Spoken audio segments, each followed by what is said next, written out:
Doctor Babasaheb Ambedkar यांना विसरणारं रक्त अण्णाभाऊंचं नाही. मुख्यमंत्र्यांनी तात्काळ आरक्षण उपवर्गीकरणाची अंमलबजावणी करावी. सावित्रीबाई साठे. सांगलीत क्रांतिदिनी अनुसूचित जाती आरक्षण उपवर्गीकरण समर्थनार्थ हजारोंच्या संख्येनं मोर्चा पार पडला. भारतीय राज्यघटनेचे शिल्पकार महामानव डॉक्टर बाबासाहेब आंबेडकर यांनीच गोरगरीब दीनदलित बहुजनांना आरक्षणाच्या माध्यमातून सामाजिक न्यायाच्या लढाईच्या प्रक्रियेत आणून त्यांना सामाजिक न्याय दिला.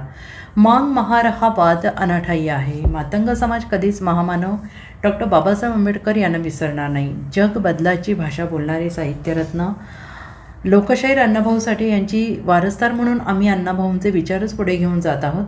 वीर वस्ताद लहुजी साळवे, क्रांतीवीर फकीरा साठे यांचा क्रांतीचा इतिहास प्रमाण मानून बाबासाहेबांच्या विचारानेच आरक्षण उपवर्गीकरणाची चळवळ सुरू आहे. आता मुख्यमंत्र्यांनी जास्त वेळ न घेता आरक्षणाचे उपवर्गीकरण तात्काळ करावे अशी मागणी लोकशाहीर अण्णाभाऊ साठे यांच्या सुनबाई सावित्रीबाई साठे यांनी सांगली येथे झालेल्या मोर्चाच्या निमित्ताने जाहीर सभेत बोलताना केली. यावेळी माजी मंत्री लक्ष्मणराव ढोबळे, लहुजी शक्ती सेनेचे संस्थापक अध्यक्ष विष्णुभाऊ कसबे, मातंग एकता आंदोलनाचे अविनाश बागवे, आझाद क्रांती सेनेचे राजेशभाऊ घोडे, स्वाभिमानी स्वराज्य सेनेचे संस्थापक अध्यक्ष प्रशांत सदामते यांची यावेळी प्रमुख उपस्थिती होती. यावेळी बोलताना माजी मंत्री माननीय लक्ष्मणराव ढोबळे यांनी म्हटलं की मातंग समाजासहित इतर अनुसूचित जातीतील छोट्या जाती या कमकुवत आहेत. छत्रपती शाहू राजांनी ज्या पद्धतीने अशक्त घोड्यांना खायला दिले त्याच पद्धतीने भारतीय संविधानाच्यामुळे मिळणारे आरक्षण सर्वसामान्य जात समूहाला मिळाले पाहिजे. मातंग समाज सामाजिक न्यायाची भूमिका डोळ्यासमोर ठेवून या लढाईत उतरला आहे.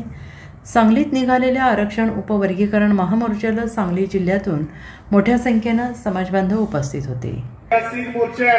लक्षात घ्या, त्या स्टेशन चौकात मोर्चा आहे हा, आणि या स्टेशन चौकात याच विचारमंचावर आजच्या आरक्षणाच्या उपवर्गीकरणाच्या समर्थनात जो निघालेला मोर्चा आहे, या विचारमंचावरती साहित्यरत्न लोकशाहीर अण्णाभाऊ साठे यांचं रक्त बसलंय. लक्षात घ्या, त्यामुळे या मोर्चाला एक दर्जा आहे आणि या मोर्चाच्या इतिहासात नोंद होईल. या मोर्चाला संख्या किती आहे याच्यापेक्षा हा मोर्चा समर्थनात निघालाय या सांगली शहरात, हेच आम्हाला पाहिजे होतं आणि तेच आम्ही या ठिकाणी करतोय. सवलती समान पातळीवर वाटून द्यायच्या असा निर्णय भाजपच्या उच्च पदाधिकाऱ्यांनी घेतलेला. अशा वेळेला आपण काही जरी बोललो, आपण भाजपला कितीही नावं ठेवली, शिव्या दिल्या, त्यांच्या मंत्रिमंडळात राहून निळा शेला खांद्यावर टाकून पुन्हा आरएसएसला शिव्या द्यायच्या, असं फार दिवस चालत नाही. पण हे ते करताय, सवय आहे आणि त्या सवयीप्रमाणे ते शिव्या देण्याचं काम ते करतायत. रोज मोबाईल तुमचाच, तोंड तुमचंच, बडबड तुमचीच आणि घालमेल तुमचीच. या घालमेलनं समाजाचं वाटोळं होणार का याबद्दल काही लोक विचार करतात. अशा वेळेला विष्णुभाऊ वगैरे या सगळ्या लोकांवर तोंडसूक घेण्याचंही पाप काही वाचाळवीर करताय, त्याचाही विचार आपण या निमित्तानं केला पाहिजे. मी आपल्या सगळ्यांना हात जोडून पाया पडून कळकळीची विनंती करतो.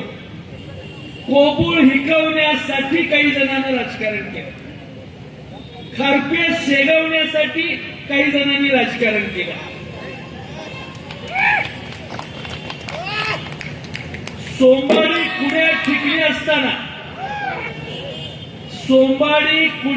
ठिकली असताना दांडा लाईन मारतोय, तर त्याला गवण्याने हिडकावं का नाही हिडकावं? त्याला गवण्याने हिडकलाच पाहिजे. आणि अशाला bureau report, SBN Marathi, Sangli.